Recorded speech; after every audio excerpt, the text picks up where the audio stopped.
Some of the other company movements that we were tracking this afternoon included Rofhiwa Resources, which released their results, and they indicated some solid earnings for the period, and that's because of a higher demand of commodities given that the global economy is opening back up.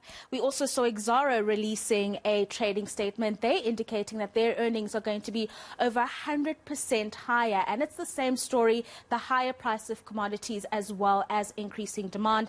And then, of course, another big story, a positive one for digital banking.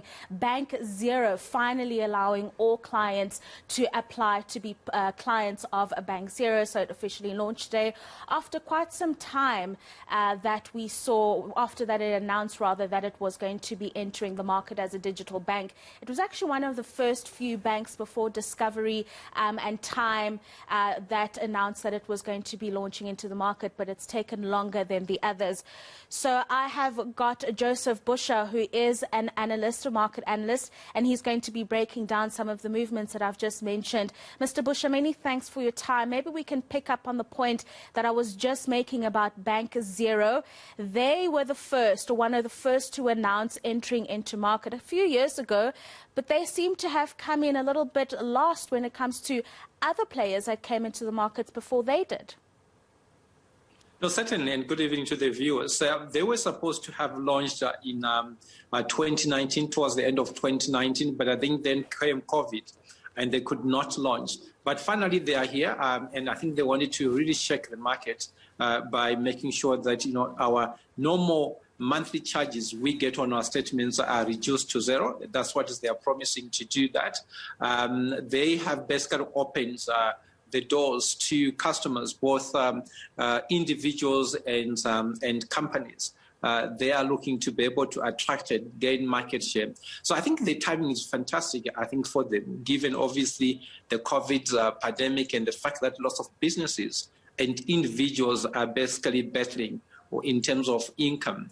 So they are going to focus on business banking, including individuals, but they won't be lending any money for now. Right, let's move into the commodity space. Rofhiwa Resources releasing results today. A solid set of earnings. Obviously, it's got to do with that commodities story, as well as eNCA in their trading update, indicating that they're going to be showing over 100% in earnings, interim earnings, when they report in the coming days. Your thoughts on both those statements released?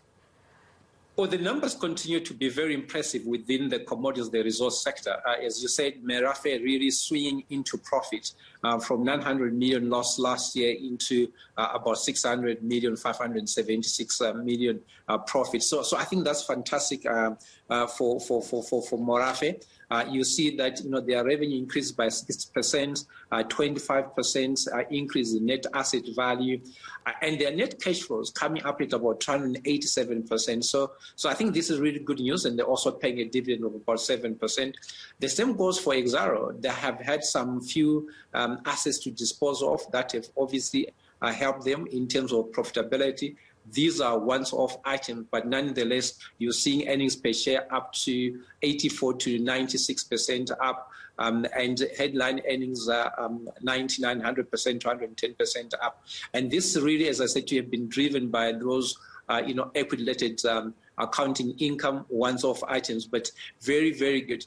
They sold off, Tronex investments, and also they are 50% in Synergy. So it has been a very, very good, I think, reporting period for commodity-related stocks in SA, and I think, it might continue for the next 1 year.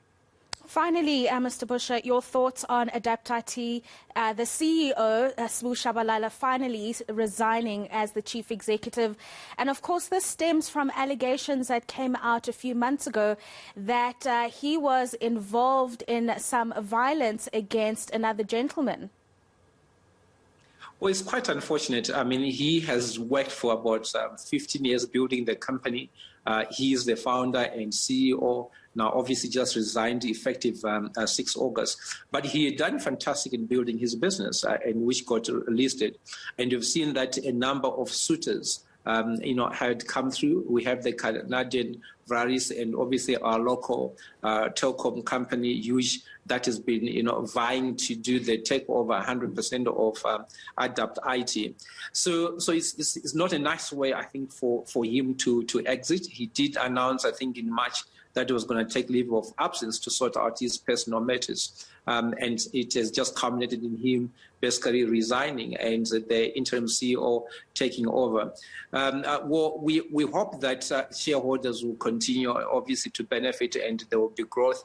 And there will also be finalization in terms of who is going to take over the business if the shareholders are setting approval of the two companies that have been vying to do the takeover. So it's the end of a road for him, but I guess, he has to just take the break, regroup, stay calm, and hopefully, re-strategize and enter into the market again. We certainly need Black-owned businesses and CEOs that can be role models for our young people, in particular in this e-commerce world that we are in. Many thanks for your insights. Joseph Busha there giving us a wrap of the markets a day that was. So sad.